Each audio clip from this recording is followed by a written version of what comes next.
বাংলাদেশের সর্বশেষ গুরুত্বপূর্ণ আপডেট সংবাদ আপনাকে স্বাগত। শুরুতেই সংবাদ শিরোনাম, পরে বিস্তারিত।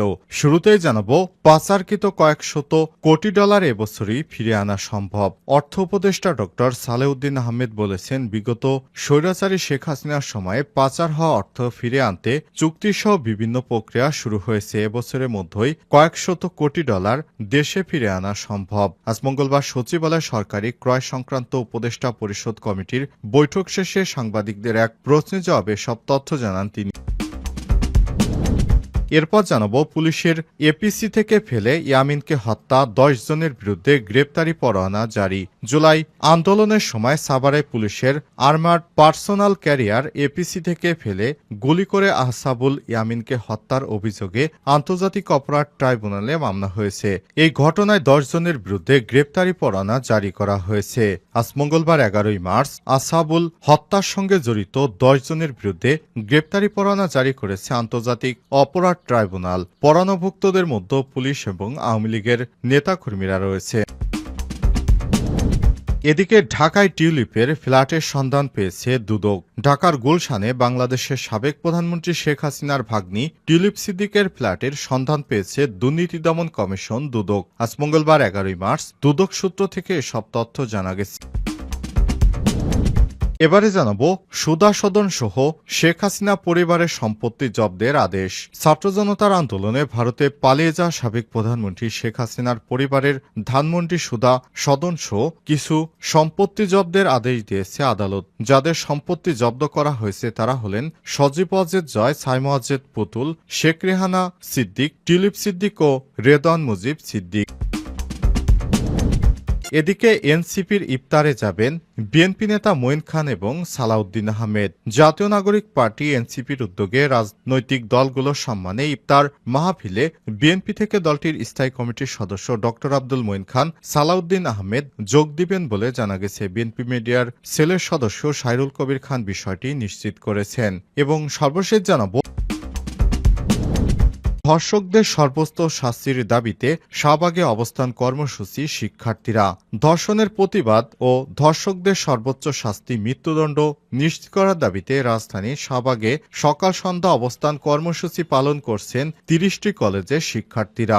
আজ মঙ্গলবার বেলা 11টা থেকে শুরু হয়েছে তাদের এই অবস্থান কর্মসূচি।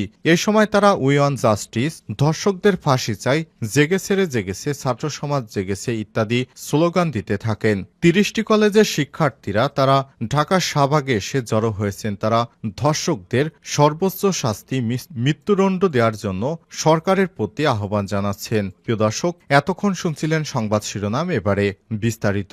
তবে তার আগে বন্ধুরা অনুরোধ থাকবে সংবাদটিতে একটি লাইক দিন। এই চ্যানেলে আপনি নতুন হয়ে থাকলে আমাদের সংবাদটি দেখতে দেখতে চ্যানেলটি সাবস্ক্রাইব করে রাখুন, যাতে করে বন্ধুরা আমাদের পরবর্তী লেটেস্ট আপডেট সংবাদগুলো সবার আগে আপনার কাছে পৌঁছে যায়। কমেন্ট করে আপনার মূল্যবান মতামত জানিয়ে দিন আপনি বিশ্বের কোন দেশ থেকে বা বাংলাদেশের কোন স্থান থেকে আমাদের সংবাদটি দেখছেন এবং শুনছেন। এবারে বিস্তারিত।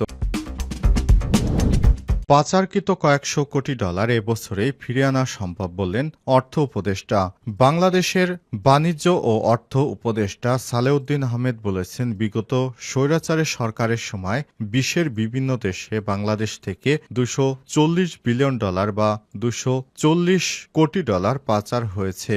এই এত বিপুল সংখ্যক টাকা দেশে ফিরে আনা সম্ভব। এবছরের মধ্যেই আমরা কয়েকশত কোটি ডলার বা কয়েক বিলিয়ন ডলার ফিরে আনতে পারবো। বিষয়ে আমরা কাজ করে যাচ্ছি। অন্তর্বর্তীকালীন সরকারের প্রধান উপদেষ্টা অধ্যাপক ড মোহাম্মদ ইউনূসের নেতৃত্বে এবার বিদেশ থেকে টাকাগুলো পর্যায়ক্রমে দেশে পাচার হওয়া অর্থ ফিরে আনতে কাজ করে যাচ্ছে সরকার। বিশ্বের বিভিন্ন দেশের রাজনৈতিক নেতাদের সঙ্গে ইতিমধ্যেই বৈঠক করেছেন এবং বিশ্বের বাঘা বাঘা মিডিয়ায় ড মোহাম্মদ ইউনূস সাক্ষাৎকার দিয়েছেন। সেখানে তিনি জানিয়েছেন কিভাবে বাংলাদেশের মতো একটি দ্রুত ক্রমবর্ধমান উন্নয়নশীল দেশ থেকে আওয়ামী লীগের সন্ত্রাসী বাহিনীরা কোটি কোটি ডলার বিদেশে পাচার করেছে। এই টাকাগুলো তারা ফেরত আনবে, এজন্য তারা সেভাবেই চেষ্টা করে যাচ্ছে। সালেউদ্দিন আহমেদ আরও বলেছেন, দেশকে অস্থিতিশীল করার জন্য এই টাকাগুলো বাংলাদেশে আবার হুন্ডির মাধ্যমে ফেরত পাঠাচ্ছে। এই টাকাগুলো দিয়ে তারা দেশটাকে অস্থিতিশীল করতে চায়। তারা বোঝাতে চায় যে দেশে শান্তি শৃঙ্খলা বিনষ্ট হয়েছে, তাই আগের সরকারই প্রয়োজন। কিন্তু প্রকৃতপক্ষে চাঁদাবাজি, রাহাজানি, সন্ত্রাসী কর্মকাণ্ড, ডাকাতি যে ঘটনাই ঘটছে না কেন, সমস্ত কিছুর দায় বিগত পতিত স্বৈরাচার সরকার কোনোভাবেই এড়াতে পারে না। আমরা চেষ্টা করছি তার আমলে পাচার হওয়া টাকাগুলো দেশে ফিরে আনতে। ঢাকায় টিউলিপের ফ্ল্যাটের সন্ধান পেয়েছে দুদক।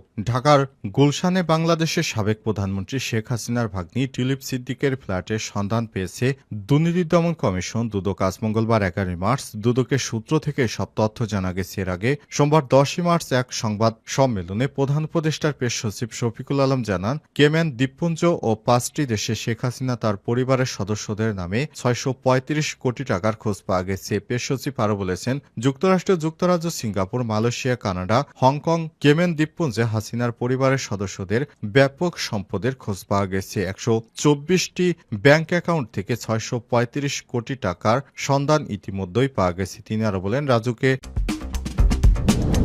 পুলিশের এপিসি থেকে ফেলে ইয়ামিনকে হত্যা, 10 জনের বিরুদ্ধে গ্রেপ্তারি পরোয়ানা জারি। জুলাই আন্দোলনের সময় সাভারের পুলিশের এপিসি গাড়ি থেকে ফেলে দিয়ে গুলি করে হত্যা ঘটনায় আসাবুল ইয়ামিনকে হত্যার অভিযোগে আন্তর্জাতিক অপরাধ ট্রাইব্যুনালে মামলা হয়েছে। আজ এই ঘটনায় 10 জনের বিরুদ্ধে গ্রেপ্তারি পরোয়ানা জারি করা হয়েছে। আজ মঙ্গলবার 11 মার্চ আসাবুল ইয়ামিনকে হত্যার সঙ্গে জড়িত 10 জন ব্যক্তির বিরুদ্ধে গ্রেপ্তারি পরোয়ানা জারি করেছে আন্তর্জাতিক অপরাধ ট্রাইব্যুনাল। পরোয়ানাভুক্তদের মধ্যে পুলিশ ও আওয়ামী লীগ নেতাকর্মীরা রয়েছেন। গত 18 জুলাই ঢাকার সাভারে ব্যাংক কলোনির সামনে গুলিবিদ্ধ আসাবুল ইয়ামিনকে এপিসি গাড়িতে তোলে পুলিশের পর তাকে গাড়ি থেকে রাস্তায় ছুঁড়ে ফেলে দেওয়া হয়। এরপর রাস্তার ডিভাইডার এর উপর দিয়ে উপর করে ফেলে রাস্তার অন্য পাশে ছুঁড়ে ফেলে দেওয়া হয়। প্রথমে এপিসি গাড়ি থেকে তাকে পুলিশ লাঠিসোঁটা দিয়ে ধাক্কিয়ে সেই প্রায় 6 ফিট উপর থেকে ফেলে দেয়। এরপর তাকে টেনে হিঁচড়ে পিচ ঢালাই রাস্তার উপর দিয়ে, রাস্তার ডিভাইডারের উপর দিয়ে আবার উপরে আবার ফেলে দেয়। এই ঘটনাটি যেই দেখেছে তারই চোখে পানি এসেছে। আন্তর্জাতিক অপরাধ ট্রাইব্যুনালের প্রসিকিউটর গাজী এম তানিম গণমাধ্যমকে বলেছেন, বিষয়টি আপনারা সবাই দেখেছেন কিভাবে একটি মানুষকে হত্যা করা হয়েছে। ইয়ামিনকে গুলি করে হত্যা করার পর প্রথমে কিন্তু ইয়ামিন মারা যায়নি, তখনও তার শরীর নড়ছিল। সে সময় পুলিশ সদস্যরা আসাবুল ইয়ামিনকে পুলিশের এপিসি গাড়ি থেকে ছুঁড়ে ফেলে দেয়। তখনও ইয়ামিন জীবিত ছিল। এরপর রাস্তার ডিভাইডারের উপর দিয়ে তাকে উঁচু করে রাস্তার উপর ফেলে টেনে হিঁচড়ে সামনের দিক নিয়ে যায়। সে অবস্থায় ইয়ামিনকে যদি সঠিক চিকিৎসা দেওয়া যেত সে হয়তো বাঁচত। এই নিকৃষ্ট কাজ করেছে পুলিশের কিছু নরপিশাচ।